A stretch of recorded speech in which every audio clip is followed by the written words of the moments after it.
Welcome to Musings and Modalities. I'm your host, Tristen Stawicki. Think of me as your pragmatic shaman bestie. Join in with other high-vibe, lovely people as I unravel spiritual ideas to help create change and growth in your life. I cover a variety of spiritual topics, sharing knowledge to meet you wherever you are in your journey. As a shaman, astrologer, and human design reader, I help you understand how to make informed decisions and incorporate different modalities using discernment in your own intuition. Today, you will gain powerful shamanic healing tools you can use to incorporate spiritual practices in non-traditional ways. Whether you're just beginning or need a knowledgeable best friend with the next phase of your journey, I'm here to help. Stay tuned. Musings and Modalities starts now.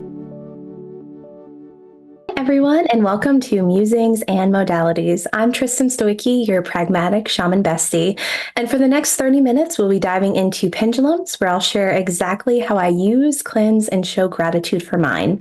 And towards the end of the episode, I'll share why my new year is March 19th and not January 1st, and how this energetic shift has helped me quickly manifest and move through healing cycles since I've made that change. All right, so to start off with pendulums, a pendulum is a crystal or a piece of wood or metal on a chain, twine, or necklace that has the ability to swing clockwise and counterclockwise and move forwards and backwards. So pendulums are a divination tool, and you've probably seen them in metaphysical shops and just kind of around, and you can use them to ask concise questions that can be answered with a yes or no as a way to receive information and guidance. There are numerous instances throughout history of pendulum use over thousands of years, which is just incredible to think about that we can still use this tool today. They are found in museums and have been used by oracles, nobility, royalty, and as with most things I enjoy today, pendulum use was forbidden at one point, and people were actually persecuted for using it as early as the 1300s. In 1833, Michel Eugène Chevreul, a French chemist, was studying pendulum use, and this led to initial research on the ideomotor reflex. Now, not to get too sciencey in this episode, but I do want to share that this is a reflex where subconscious, tiny, but automatic movements are happening in the arm, which helps a pendulum to move. And so how I view this is when we work with our pendulums, our subconscious mind, guided by our higher selves, our guides, source, the universe, uses this automatic response and uses our arms to give a tangible physical answer or guidance. And that's such a beautiful way to express that our soul, energy, and physical body can really work together with the universe to help us receive the downloads and guidance we need. So I use pendulums all the time. Daily, several times a day. I use them in client sessions, in conversations with friends and family, and for my own spiritual work. If I'm going on a trip or just out and about, like I always have a pendulum with me. I used to, so I'll show them today. Now I know not everyone's going to be viewing this, so I will narrate kind of when I use them and the results that if you're, in a car, just listening to this, you're not able to see. But I will show off the pretties briefly. This one is Dragon's Blood. You can see it has like a little piece on the end to help hold it in a full chain. Dragon's Blood has beautiful energy that connects with the root and sacral chakras. I really feel this connection to it, and I also feel a connection to lineage and ancient wisdom within it. So it really helps remind me of my power and the full strength of a dragon that lives with honor and integrity. The other one is Shungite, just this. Looks similar to obsidian, but it isn't. And this helps with grounding. I have a lot of this stone in my home. It's one of my favorites. It helps with clearing the body. It helps with clearing out systems of outdated beliefs, stagnant energy. It can reduce inflammation. It's a beautiful energy that is so supportive, especially against all the electronic use and other energy from our phones and computers. I did purchase these online through shops I've purchased from before and trust. I do have close friends and have talked with people that when they visit crystal shops had found theirs by trying out several and seeing what speaks to them and wants to work with them. That can look like a few different ways where the crystal is just pretty and you want to look at it, or you're really drawn to it, or you feel like you can't leave it, right? Similar to, anytime you want to purchase something from a metaphysical shop, you kind of have that inner knowing that it's supposed to come home with you. I've also gifted several pendulums to people that I felt like it would be lovely for them and their energy. You could also make a pendulum with a crystal you love. So there are tons of different ways to get one. And any way you receive a pendulum is valid. Like, I never believe that you have to wait for someone to bestow a divination tool to you. That's not the vibe for me. Like, it's very much if you want to use something, you're drawn to it, absolutely go get it. I also researched the type of crystals available. That was kind of my experience. Sorry about that. I had to clear my throat. That was kind of my experience, and had my shopping cart open for a few days before purchasing, just to kind of check to make sure that those were right for me. Once they came, I made sure to thank them for their journey to me. And you can also do this if you bring them home from the store, just appreciating kind of they made their way to you. I did clear them using mugwort, but any method of smoke or herb cleansing would absolutely work, as you normally would for your home or crystals. I also spend time with them individually by actually physically holding them in my hand, allowing their energy to get to know me and I get to know them. I do want to see how they spin and move without a question being asked. So what I don't want to do is immediately give a divination tool and be like, okay, show me what you got. Like, that's not the energy that I want to go into when I'm building kind of a relationship with a new tool.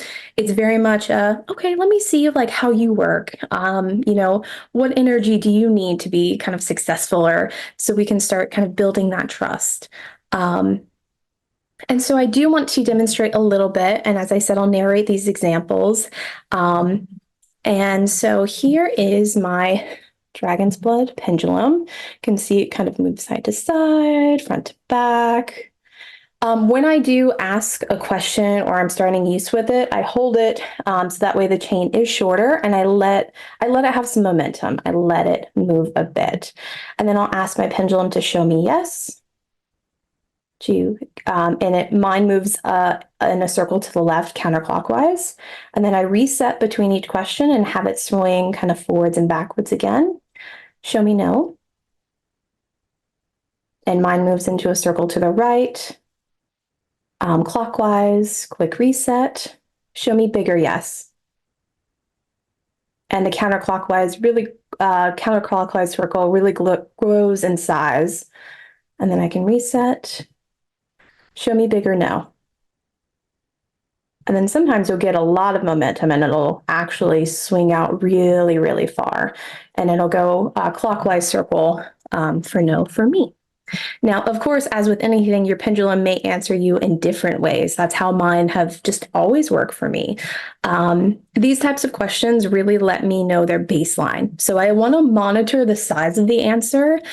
Is there confidence in the swing? A really big yes answer versus a tentative yes answer, so a big circle versus a small one, is really helpful to know. There could be more factors at play, or something could be shifting or changing in the energy that hasn't quite manifested. So closely looking at all of these nuances in the pendulum swing helps me determine the next set of questions to ask and how to read my pendulums better. Frequently, when I pick up my pendulum to work with them, I say the word clear 3 times and allow the pendulum to move counterclockwise to unwind any previous answers or old energy. So what that looks like is I let it swing, and then I just go clear, clear, clear. And I let it swing as much as it needs to if it's more than a few seconds. And then I just kind of say, see if it feels good. And then I can either use it or put it back in a bag. So when they're not in use, they do travel in like a gorgeous kind of velvet bag. I do keep these two together as they travel to me together and still like hanging out. That could change in the future. I would not keep all of my pendulums together, just like I don't keep all my crystals together. So, it's just kind of the preference of the energy, the space, the crystals, and what you have space for, of course. I also don't use a board or cloth. There are some out there that say like, yes, no, maybe, or rephrase. My pendulums have always been pretty like easy to work with and eager to work with me. So it's mostly for surface reasons. I didn't learn that way. I don't have space on my altar for it. Never really needed it. And I also don't want to have to find one more thing. So sometimes the amount of setup and things can feel overwhelming and like a barrier to working with divination tools. So I really try to make it as easy as possible on myself while still kind of retaining respect for the tool. Since I don't use a paper board, if the pendulum doesn't move forwards or backwards, or if it doesn't move from like kind of that initial momentum, or it does some like awkward jerky movement, I know I need to rethink my questions and reset a bit. I also use the pendulum for all types of questions and as a way of clearing up messages or any confusion I have. For instance, I use it to check if chakras are completely cleared when cleansing and balancing them. I use it when getting clarity for clients and to better understand if someone has a friend or foe in their lives, because sometimes that line can be pretty blurred. It's helpful to validate assumptions and my inner knowing, especially when I was newer to spirituality. So, if I was indecisive about something, working with the pendulums really helps me clarify a better path forward. I personally only use the tool for pretty serious questions or when I truly need support or in a healing capacity.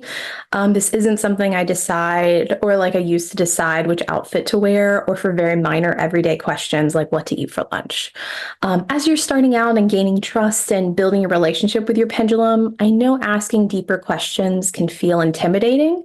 So you can absolutely start with more lighthearted questions and work your way up as needed. It's always more important to use the tool rather than you feel like you have to use the tool exactly right. And how your pendulum works for you can absolutely be different from what I'm sharing, and that's totally okay and honestly super cool.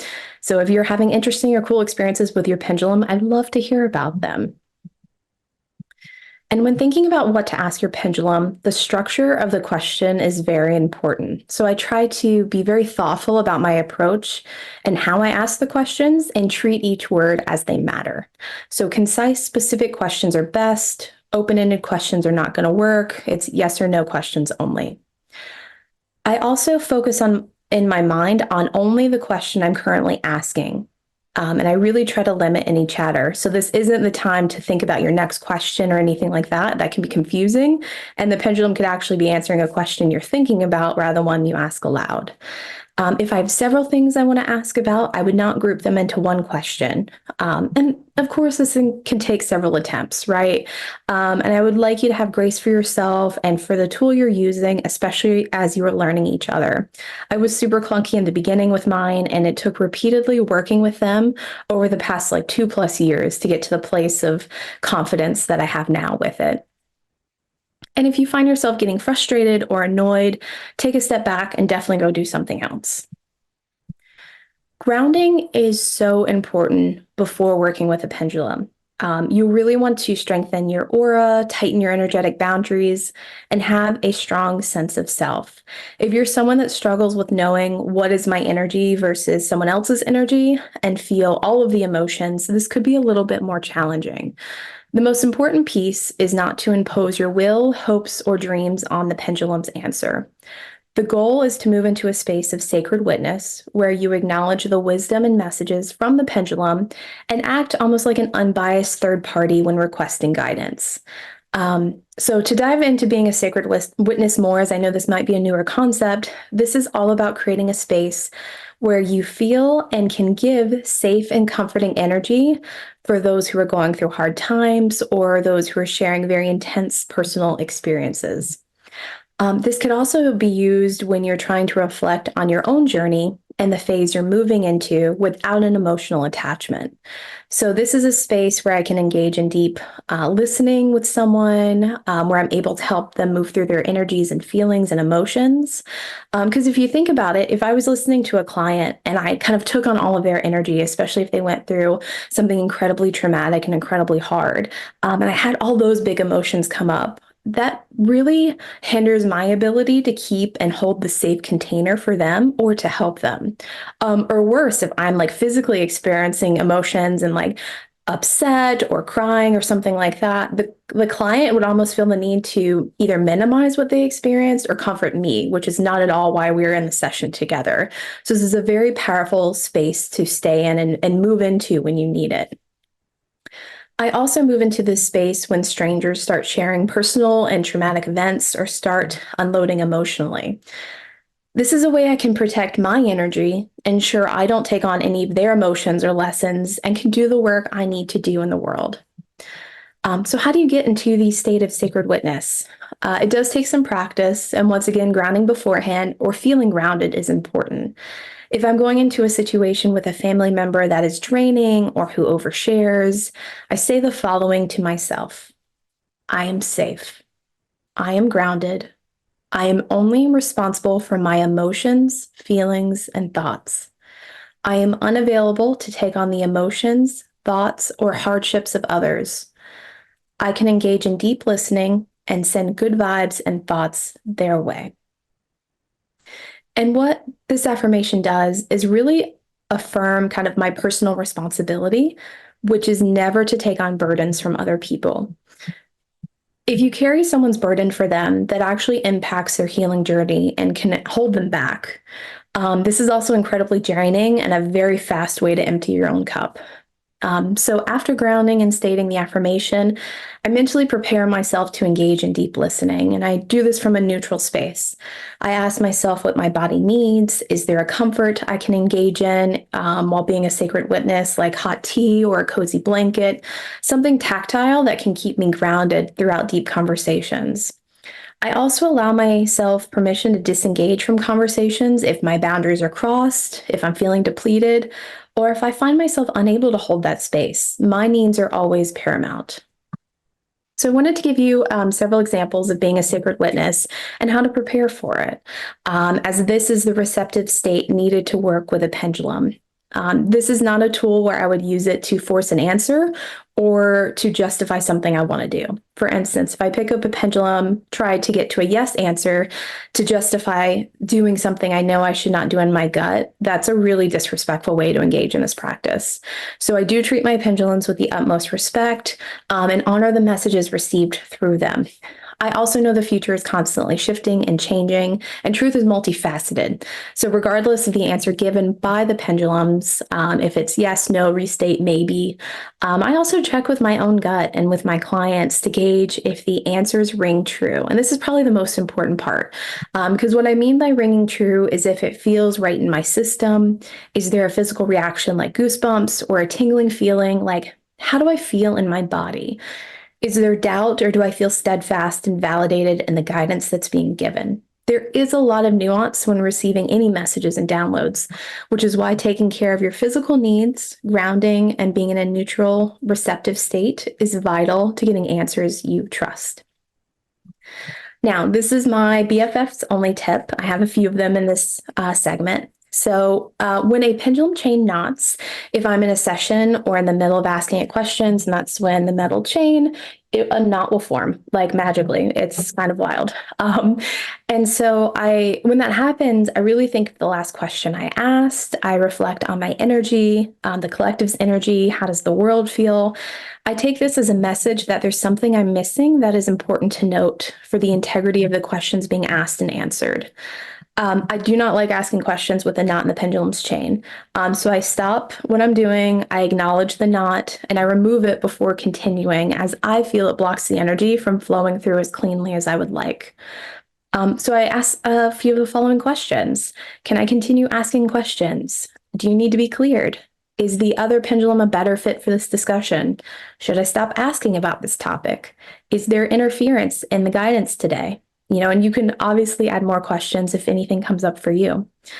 After those answers, I get back to tracking where the questioning left off, and I focus on being open and curious for new messages and adjusting what I'm asking. So if you're still unable to get unblocked or the pendulum starts a pattern of nodding, regardless of the question, I would do some deep inner work, journey work, meditation, or journaling to see if there's inner turmoil or anything that's coming up for interference. When a pendulum breaks, I recommend gathering the pieces, putting it in a beautiful cloth or a small bag, and I would thank it for sharing its wisdom and guidance and then actually bury it in the earth. I would not keep it or continue to use it in any way. Its journey with you feels complete, and it's important to honor that and return it to the earth. Funnily enough, pendulums can also disappear. So I do look for them briefly and search around the house to try to find them. If I have another pendulum, I can ask it if it wants to be found, and narrow down which room it's in. But I also give them space and honor if they need a break, especially if they've been in use a lot recently. All right, so that was all about pendulums. Perhaps in the future, especially if there are questions that come up, or as my relationships with pendulums continues to change and grow, I'll definitely revisit this topic. But I want to shift gears a little bit from pendulums and moving into the astrological new year. So if I know it's March, but I'll take you back a little bit. If you think about the energy of January 1st and December 31st, there is like a surface level collective excitement and energy with the calendar new year change. And I want you to reflect on that and reflect on the end of November to the beginning of January this past year. So starting with November, think about kind of the energy and what you were experiencing that time. And then compare that to the week of December 26th. So as you think about that, did you find that you were kind of over the holidays and just ready to get back to your routine by the end of December? Did the holiday parties in November and early December have more sparkle and joy this year? For me, they did, honestly. And so to bring in the astrology micro season that we're kind of experiencing, around November 23rd, we enter fiery Sagittarius season, which embodies the quintessential holiday movie energy. Like lights are twinkling extra bright. You perhaps enjoy more food and drink than you normally would. There's joy and laughter and light, like glitters in abundance, and gifts are shared. Exuberance is around every corner. And right before the Christmas holiday in December, we move into Capricorn energy. We all feel this palpable shift. And it might be a shift that you were unsure had a name, or you just assumed was due to all of the family obligations or parties or lack of routine in the season. Because there is a frenzy in December, and expectations can be challenging to navigate. And then we have this very stable earth energy that pulls back into focus the task and projects at hand. It's the feeling of looking at a Christmas tree and seeing that it needs to be watered before noticing the beauty of the ornaments. Or worse, even remembering how costly the tree was to purchase rather than the joy it brings the home. And after 4 weeks of events and sugary foods and thinking of gifts to purchase, we are just done. We need to recalibrate and get back to the status quo. Now, just thinking from a logical perspective, our needs in Capricorn season are really to use routines and structure as a way to bring back balance and replenishment to our systems after Sagittarius season. So even if you aren't someone that participates in the holiday season, it's just so pervasive in our culture that big emotions, feelings of loneliness, or just that your routine is being impacted by everyone else's lack of routine can be felt. There honestly couldn't be a worse time to push yourself to make sweeping changes. I'd almost rather any other time of year be used, as your personal energy isn't there and the astrology isn't there to support you. Many years ago, I saw the last week of the year as my permission slip to do as little as possible, right? So watching a movie was kind of the main event for my day. And then for the last 10 years or so, I started to use that time to do deep cleaning, organizing, refreshing my home. And that energy felt pretty supportive for that time. And I felt, going into the new year, I was kind of on that fresh start, right?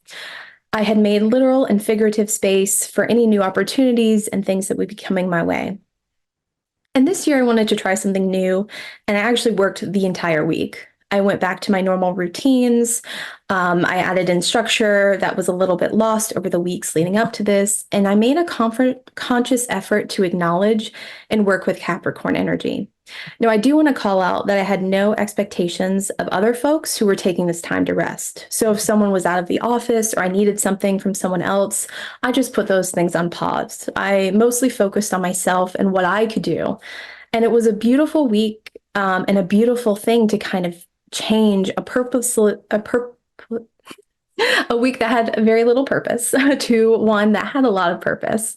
And I found the first week of January dread that I normally experience was absent, right? I felt prepared. And through that, a sense of replenishment was there. The things I worked on, I found flow, and it felt easier to just complete projects. And it was a beautiful way to close out the calendar year with a sense of purpose and accomplishment. As always, how you want to spend your time is up to you and how you feel best. So, this is an invitation to reflect and discern what your body needs without society's expectations or anyone else's voice adding to the noise. What I recommend against is expecting the new year, new you mentality and pivotal shifts during that time without knowing it'll take extra mental energy and exertion to achieve those goals or to start new things. The energy to close out projects is very different from the energy to start new ones. And that doesn't mean you can't. You always have free will. However, it might be more of an uphill battle. And having that knowledge puts you in a place of power rather than going into it without that info. So if you're looking for more supportive energy, that time is coming so soon. So March 19th is the start of the astrological new year. This means Pisces season, the 12th sign of the zodiac, will be finishing up, and Aries season, as the first sign, is beginning. Aries season has this lovely and vibrant initiator energy. It's the start of a fire filled with hope and curiosity and playfulness. There's a bit of impulsivity and a need to poke the bear a bit. So let's stir some stuff up. In the Northern Hemisphere, this is the kickoff to our spring. So March 19th is also the equinox, and this is the time to start your garden, plant seeds. The sun has found us again. Let's celebrate that. Our days are longer and vibrant color is returning. As the earth reawakens, possibilities and our dreams feel closer than ever. This is the energy I love working with for big, big changes and shifts. The moon moves into Aries at 11:06 Eastern, 8:06 p.m. Pacific, both p.m. times, on March 19th. And I'm celebrating spring by buying a few bouquets of flowers to put around my altar and in rooms around my house. I want to invite spring into my space and encourage fresh energy. I open all the windows as much as possible. And I write a letter of gratitude to the last year, celebrating my wins, growth, opportunities, thanking my guides, teachers, and those around me who are supporting me in my journey. I work to finalize the plans for my garden and spend as much time outside as possible. And really, I start vision boarding as well as giving myself space and stillness to think about how I can reconnect with the earth and the sunset and how the earth is changing and shifting. And these exercises and rituals hit on a few points. So I'm closing out and showing gratitude for my experience and growth in the past year, and I'm welcoming new energy in my environment. If you like to include candles or fires or any type of ceremony, that's also what I'll be doing. But I really want to make sure you hit on all the elements you can for any rituals that you have for the new year in March to encourage external, internal shifts in energy while giving space and gratitude to your past experiences.